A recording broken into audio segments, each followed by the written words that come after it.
आज्ञा आज आज बस टी सकाଳେ जितेबाला आम रास्ता दी गला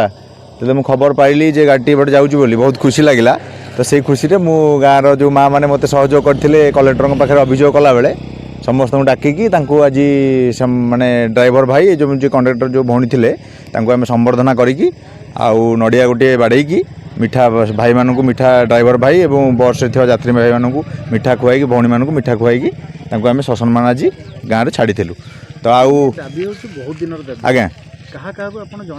दाबी शुणु आम तो जो प्रतिनिधि अच्छा जनप्रतिनिधि मैंने आम समस्त गोटे माने अभियोग करूँ तो किए कही जे मु बाकी कथा बुझुनी आउ किए कही जे मु चेष्टा करुच्ची किंतु टे समय लगे आप अपेक्षा करूँ तेणुक आम निज स्व चेष्टा गाँव माँ मानू भाई मानू जहाँ जी आम संगे सहयोग कला से नहीं कि कलेक्टर को 4 थर भेटी बांकी 2 थर जातमुंडिया थे एवं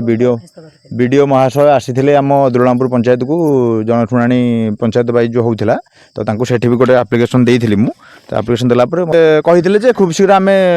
तार बंदोबस्त करूँ तो जिलापाल श्रेय देखु श्रेय तो आमर गाँव जो मैंने माँ मैंने सहयोग करते आम सागर आगे जिलापाल पाखु जाइलु अभियोग करने तो जिलापाल से गोटे ग्राफ बनई जे रास्ता कौ बाटे गले गाड़ी आम सुविधा लोक मैंने जापरेंगे और सुविधा गाड़ी जावासा कर तेणु आम कटकर जिलापाल जी अच्छा बाबू साहब सिंधे भी आम धन्यवाद दौचु एवं जो गणमाध्यम भाई जो माने कथाटी प्रचार प्रसार होता लोक नजर को आसाला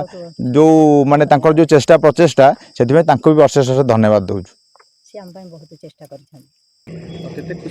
बहुत खुशी जहाँ आम परिश्रम एत दिन खरार तरह दौड़ी गाड़ी भड़ा कर लोक हाथ माने नहीं कलेक्टर पाखे पहुँची थी जहाँ आज एत दिन पर आम आज सफल हो बस टी चलती बहुत बहुत खुशी लगुच आज प्रिया राणा घर दुलनापुर आज आप गाँव में प्रथम करी बस सेवा आरंभ है कौन कहे आम तो सबू नेता मानू मंत्री मानू आवेदन करूँ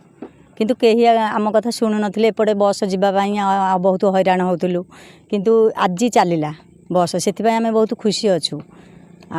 आम दुलनापुर कौन सी बस स्टाण्ड ना आम लेडीज लोक जा रोड करे छिड़ा होचु खरा तरारे वर्षारे छिड़ा हो तेणु अभियोग आमर एति अनुरोध प्रशासन को से गोटे बस स्टाण्ड करने दीर्घ दिन दाबी थे आज बस चलला केते खुशी अच्छा बहुत खुशी अच्छु हाँ समस्त को आम आवेदन देइथिलु दरखास्त करूँ कौन सी नेता माने शुणु नथिले तेणु एबे जो आलोचना होता आमर आसते जिलापाल अधीन तेणु से कही अति शीघ्र आम बस छाड़ू आपण गाँव को।